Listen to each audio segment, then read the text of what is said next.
Halo men teman, kita lanjut lagi di part 3 yaitu Donghua Tomb of Fallen Gods.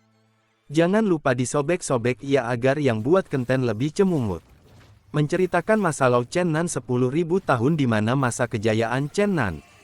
Chen Nan sedang berlatih dengan bawahan ayah Chen Nan. Sedang sekali ulti Chen Nan pun menang.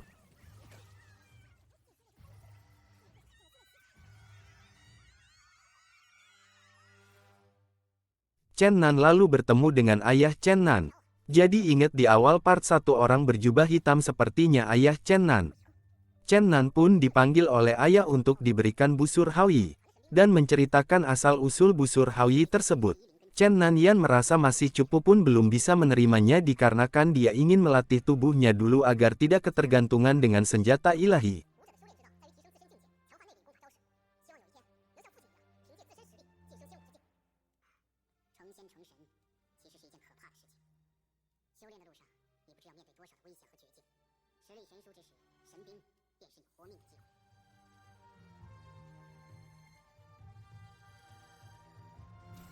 Oke, kita kembali di masa dimana Chen Nan sedang membantu Tuan Putri adu jotos dengan naga api.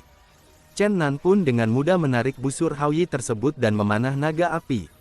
Dengan sekali panah naga api pun hilang dari hadapan mereka. Di sisi lain yang mulia Renjian merasakan kekuatan busur Haoyi. Chen Nan pun turun dengan menggandeng Tuan Putri dengan sok pahlawannya.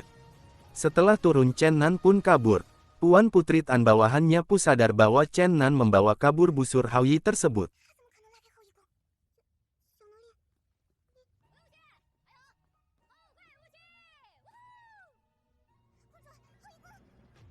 Chen Nan dengan senangnya karena merasa sudah bebas. Dongdong masih mengikuti Chen Nan. Chen Nan berkata, kenapa kamu ikutkan, kamu bisa makan banyak dan menikmati kekayaan Tuan Putri. Dongdong berkata naga hidup dengan sikap yang setia. Karena Dongdong merasa Chen Nan bukanlah orang sembarangan. Saking senang karena sudah bebas Chen Nan kurang waspada dan Chen Nan pun terjebak oleh jebakan yang disiapkan oleh Renjian.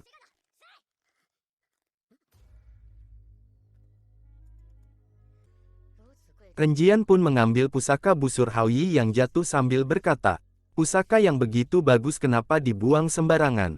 Chen Nan pun ditangkap dan diintegrasi oleh Renjian. Adu mulut pun pecah. Sehingga bawahan Renjian memperkenalkan diri bahwa Renjian adalah pangeran ketiga negara Baiyue. Chen Nan pun menjawab dengan santainya siapa itu Renjian. Baiknya pangeran ketiga malah menyuruh melepaskan ikatan pada Chen Nan. Pangeran ketiga pun mengajak berunding Chen Nan dan mengatakan bahwa Chen Nan seorang pencuri. Chen Nan pun bergumam alangkah malannya nasib Ki lepas Tuan Putri sekarang bertemu dengan pangeran. Chen Nan memperkenal diri pada pangeran keenam bahwa dia seorang pemburu yang tersesat dan bergabung dengan Chu Yu agar bisa mendapatkan perlindungan. Ketika mereka lengah Chen Nan pun mencuri busur Haoyi.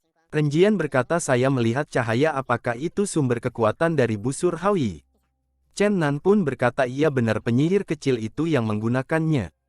Pengawal Penjeran memberi saran agar kita pergi karena kita sudah mendapatkan busur Haoyi tersebut.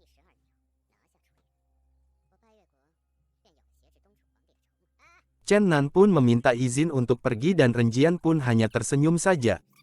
Tiba-tiba Tuan Putri Chu Yu muncul bersama bawahannya sambil ngomel-ngomel jika bisa menangkap Chen Nan akan disunat lagi. Dan melihat Chen Nan asik minum teh. Tuan Putri pun menghampirinya dan disambut oleh meriah oleh Pangeran Tiga. Tuan Putri meminta kembali budaknya yaitu Chen Nan dan meminta sesuatu yang dibawa oleh Chen Nan juga. Pangeran pun bilang Chen Nan tidak membawa apa-apa. Perdebatan pun dimulai, dan ketika bawahan Tuan Putri memeriksa tas bawaan Renjian busur Haoyi tidak ada. Dan Tuan Putri pun meminta maaf dan segera berpamitan untuk pergi.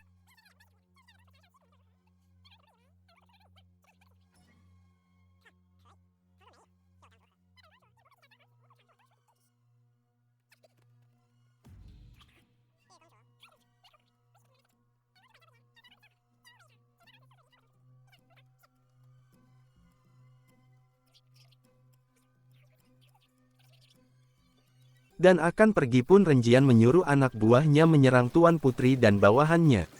Ajang adu jotos pun dimulai.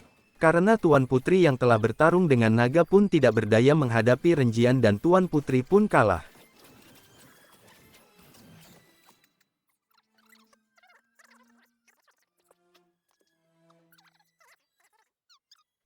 Di saat bersamaan Dongdong berhasil mengambil busur Haoyi dan diberikan kepada Chen Nan. Chen Nan pun mengambil alih kendali adu jotosnya.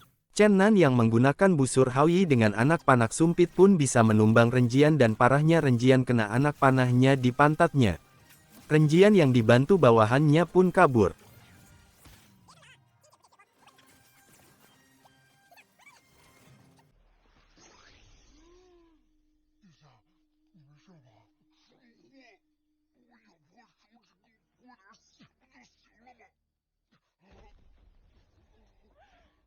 Gantian Chen Nan yang akan menyerang Tuan Putri dan anak buah Tuan Putri pun pingsan.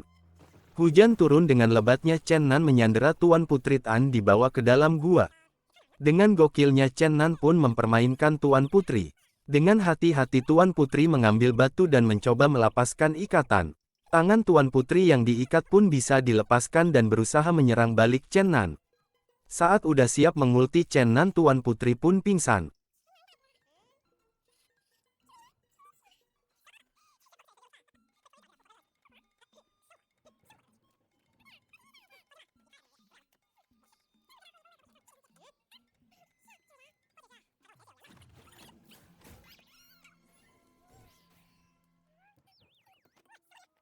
Di sisi lain bawahan Tuan Putri yang pingsan dibangun oleh Chu Xiang dan menanyakan di mana Chu Yu.